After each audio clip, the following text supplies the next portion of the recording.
Right, here we go. So that to you lot will look like a load of red and a load of blue randomly stuck in the grass, bits of plastic. Well, this is a section I've marked out.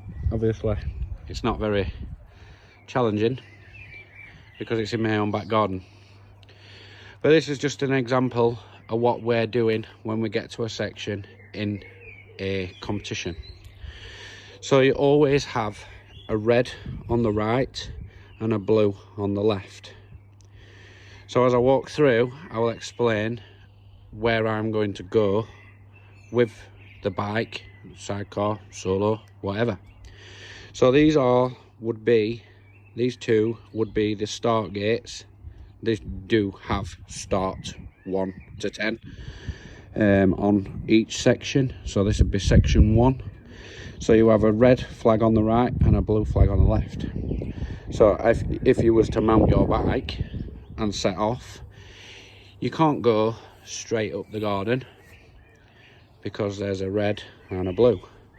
So you have to veer to the left, go through these gates, veer to the right, go through these gates, get to the end, turn around, you've got a red again on the right and a blue on the left, through the gates, and these two would be the ends cards, just as a rough idea of what we're aiming for. So you have to go between these markers on your machine. Now if, for example, you set off here and this little red flag and this little blue flag has a log in it, and the log stops there and it stops there, that means you cannot deviate past the log. You have to go between the flags, over the log. If you pull any of these flags out, run them over, flatten them, wheel at wrong side of them, anything like that, that's classed as 5 marks. Basically the ruling is you go through the section like that, keep your feet on the machine at all times.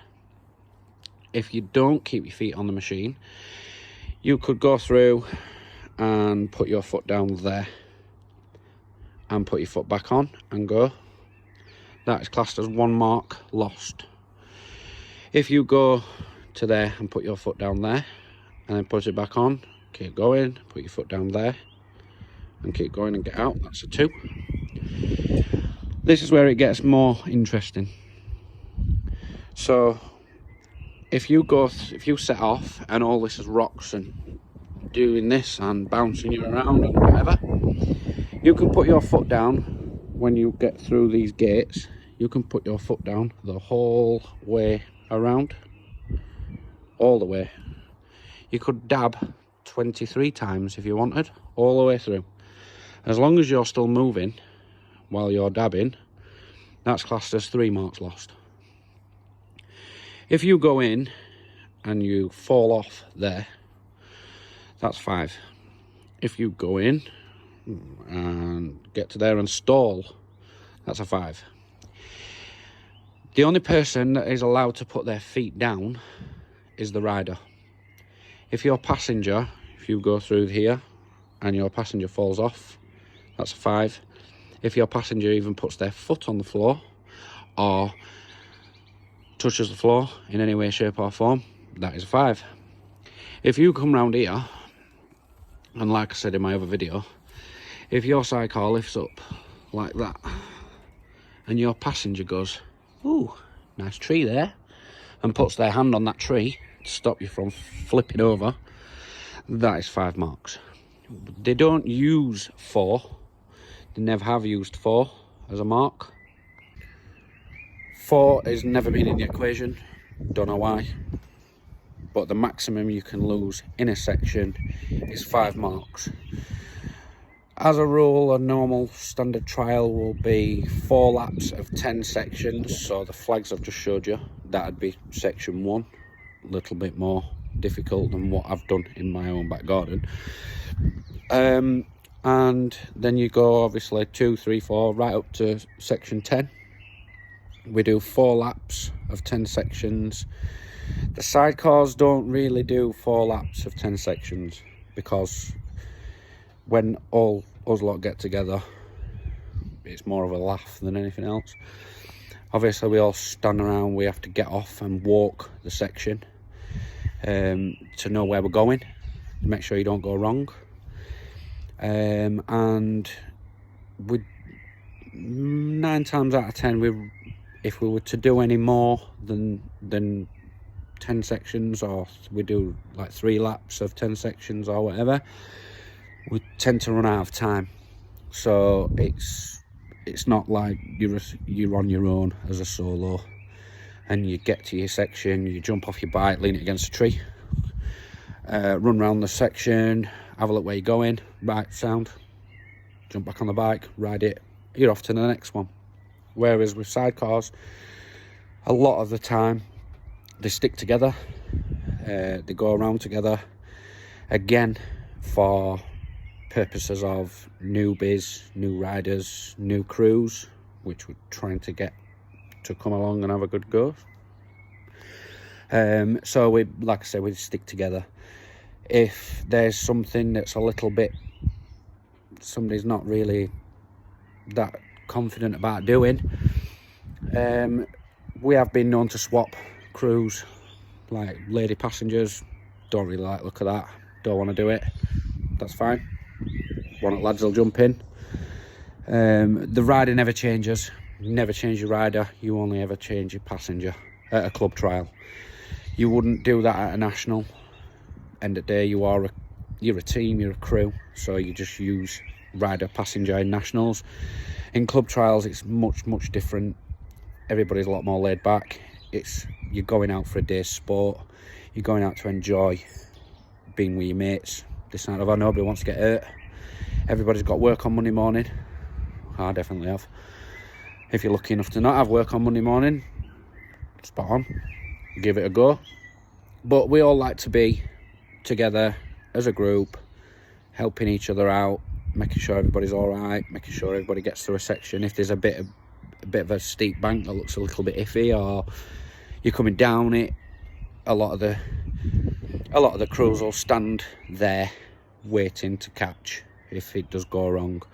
Very rare it does go wrong at a club trial, because they're not that difficult really.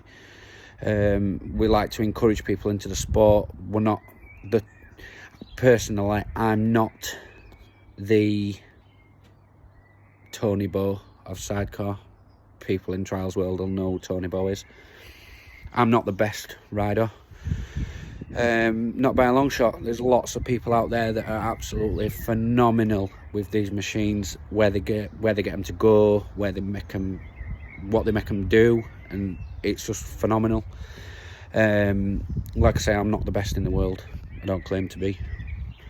I do enjoy it, and I do like getting people enthusiastic about it, and this, that and the other.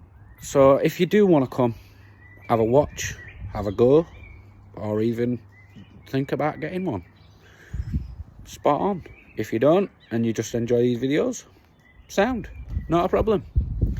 So thanks for watching, and now I'm going to sign off, going to have my tea, and I'll be riding tomorrow, which will be Saturday, at Bumpers, and I'll try and get some more footage.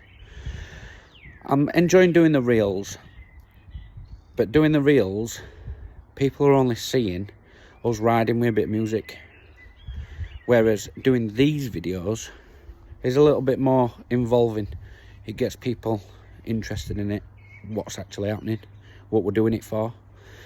Or you're just getting on a bike, wringing its neck, jumping up stuff, whatever.